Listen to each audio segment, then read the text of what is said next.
Hello, ரோஸ்டெயிலோட இந்த எபிசோடில் நம்ம சாப்பிட்டு பழகாத தாய்லாந்தில் கிடைக்கக்கூடிய ஒரு சில ஃபுட் ஐட்டம்ஸ் பற்றி பார்க்கலாம். ஆஸ்ட்ரிச்சு, அதான் நெருப்பு கோழி இறைச்சி, அப்புறம் முதலை கறி, இதெல்லாம் இங்கே அலௌடு. முதலையை முழுசாக எப்படி வாட்டுறாங்க தெளிப்பாருங்க.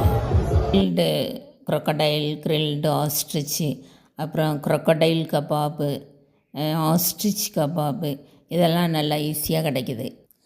நம்ம ஊரில் சிக்கன் 65 இதெல்லாம் சாதாரணமாக தள்ளு வண்டியில் வச்சு விற்கிறாங்கல்ல, அதே மாதிரி தான் அங்கே இந்த முதலை கறி, ஆஸ்ட்ரிச்சு இறைச்சி இது எல்லாத்தையுமே தள்ளு வண்டியில் வச்சு விற்கிறாங்க, தாராளமாக கிடைக்கிது.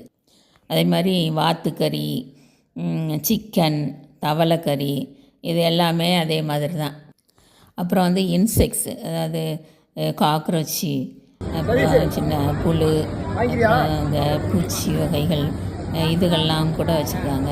நம்ம செலக்ட் பண்ணி கொடுத்தோம்னா அதுக்கு நல்லா மசால் போட்டு சுட்டோ வறுத்தோ அல்லது அவிச்சோ பொரிச்சோ கொடுக்குறாங்க. அப்புறம் பாம்பு, தேள், இதெல்லாம் தாராளமாக கிடைக்கும். இதை குச்சியில் குத்தி வச்சுருப்பாங்க. நம்ம எது தேவையோ அது சொன்னோம்னா எடுத்து ப்ரிப்பேர் பண்ணி தந்துடுறாங்க. சாப்பிட்றதுக்கு தான் நமக்கு தைரியம் வேணும்.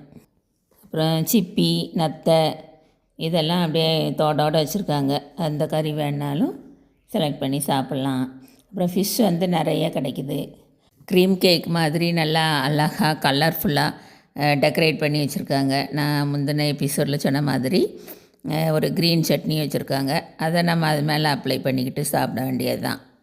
ஆனால் அதெல்லாம் சரி, இந்த ப்ரான், அதுதான் இந்த இறால் இறால், அதைத்தான் எப்படி சாப்பிட்றதுன்னு தெரியலை. ஒரே கன்ஃபியூஷனாக இருக்குது. Okay, thank you. தேங்க்ஸ் ஃபார் வாட்சிங்.